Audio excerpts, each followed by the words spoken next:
Have you ever been out birding and found difficulty in identifying your bird? Well, today I'm going to be sharing with you everything I know and use in this Merlin Bird ID app to solve this problem. Stick around to find out more. As an introduction, the Merlin Bird ID app is an amazing smartphone app that was developed by the Cornell University of Ornithology.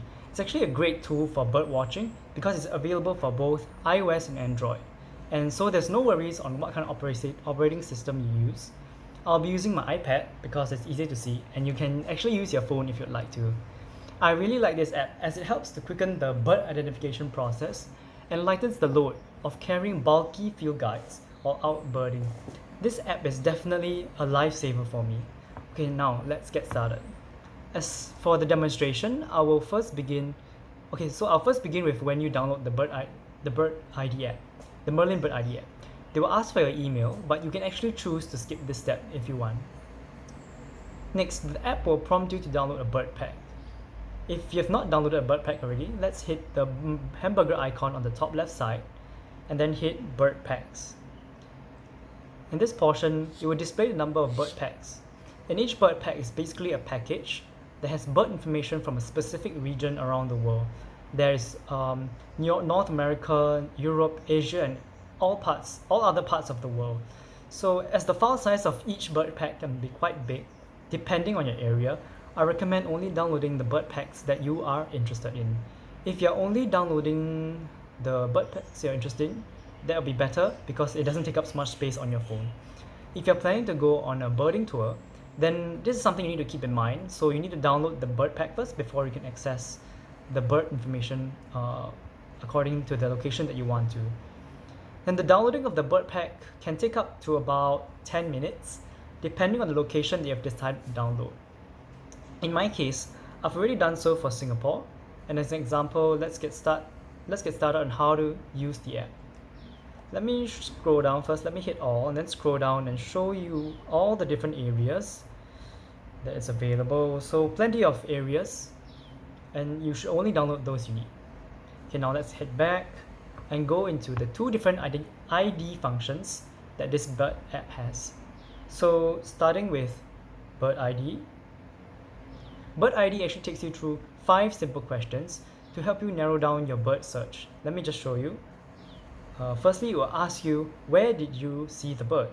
You can either hit current location or map. So if you hit current location, your location services need to be on so that it can be detected and be inputted into this app. So if you hit current location, it tends to be where if you are at the location of the bird. But if you are not at the location of your bird, then you should hit map, which is what I will do. And then I'll zoom into where my university is and Yunnan Garden, and then I will actually click on next. And so then I'll be asked, when did I see the bird? So I'll just choose today, February 25th, hit next. And because today's bird I'm going to identify is the yellow-vented bulbul. And so the size of the bird is actually there are many different sizes of the birds you can select. So starting with sparrow size or smaller, between sparrow and blackbird size, between blackbird and crow sized, between crow and goose size, and also goose size or larger. And this is one of the questions that is actually it's not really important what kind of size you choose. You're just going to give an estimate. So the bird in question, the yellow-vented bulbul, is around between a sparrow and a blackbird kind of size. So I'll choose that and hit next. And then you'll be asked, what are the main colors of this bird? So I tend to notice there's like a little bit of white around its face. So I'll just hit white. Actually, you can select up to 1 to 3 other colors, but in this case, I'll just select white and then hit next. And then you'll be prompted with a question on what was the bird doing. So there are a number of options here: eating at a bird feeder, swimming or wading, on the ground, trees or bushes, on a fence or wire, or soaring or flying. So when I saw this bird, it was on a tree or it's on a bush. So I'll select tree or bushes, then hit next. And then let the algorithm go to work. It will slowly generate a list of possible birds and show you the birds. So the number one on the list is actually the yellow-vented bulbul. You can hit detail or list. The first on the list is yellow-vented bulbul, which is our bird that we wanted to find. So yes, congrats, you found the bird that you wanted. And if you click into the name of the bird, you can actually see the details of this bird. It talks about the most common urban bulbul in Southeast Asia, and so on and so forth. And it's actually quite a common bird. So let's hear the sounds. Okay, so there's no sounds available for this bird, but I'll show you the sounds available for another bird later on. I'll show you the function later on. And so if you'd like to see the breeding range of the bird, you can actually hit map. And then the map, it'll show you the full breeding range of the bird, whether it's breeding, non-breeding, year-round, or migration kind of bird. So this bird is a year-round bird. And if you'd like to save this bird to your live list, you can definitely hit "This is my bird," and then it will ask you to choose a location. Then it will suggest that, oh, it actually looks like I saw the bird at Yunnan Gardens. So let's hit next. And then I'll be asked to confirm my sighting. So I'll hit save. And then my sighting will be saved. So now this bird goes into my live list, and I can go back then and refer to this bird if I want to look at this bird again. So we'll close this, hit back, and then I'll show you the bird sounds I wanted to show you just now. So let's try the Oriental Magpie Robin, and let's hear some sounds. Let's hear a song.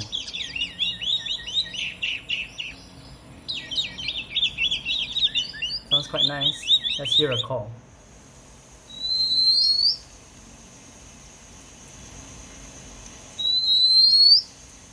Not bad. Yep, so that's basically how this function works. If you'd like to look at the second function of this app, let's head back home, and then let's look at Photo ID. I'll show you the second function of this app, Photo ID. Photo ID, actually you need to download a specific package before you can use it, so make sure you download it first. So once you hit Photo ID, it will ask you if you want to take a photo or choose a photo. In my case, I don't want to take a photo because I already have a photo of the bird, and so I just want to click choose photo. So after I hit choose photo, I can choose the bird that I have because I've already had it prepared, and then it will ask you to zoom into the bird until it fills the box. So I'll do just that.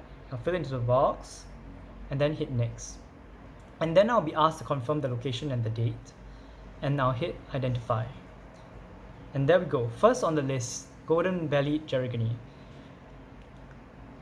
Really nice. It's an uncommon bird. It's in my live list, and yeah, so that's another bird that's added to your list. And you can actually, okay, there's no sounds here. I'm gonna click at the breeding range and so on and so forth. So now we need to look at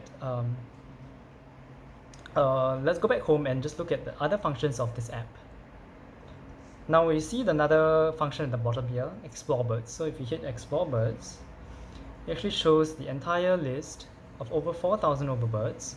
The list is extensive and is actually sorted according to its common name categories. So let's have a look. Let's scroll. So actually you can actually tweak the options in the top right hand corner.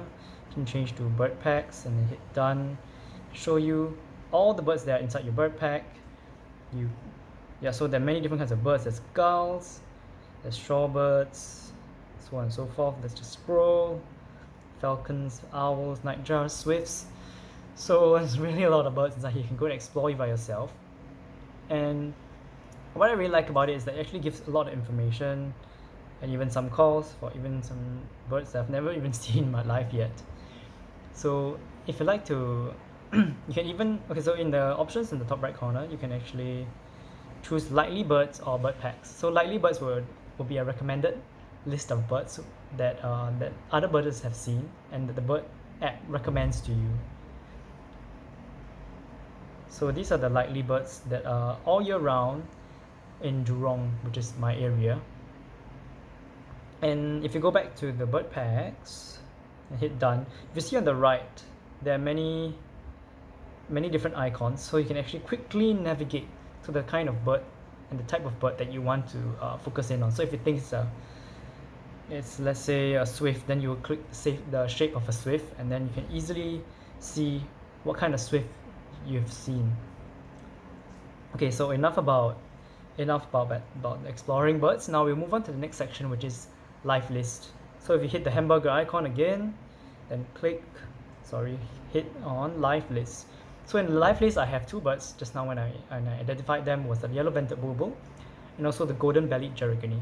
So in this live list, if you're not sure what a live list is, it's actually a list of birds that a birder actually kind of records, so that he or she knows what birds to look out for in the future and what birds they've already seen. If you think about it with me, it's actually like an analogy of a Pokédex.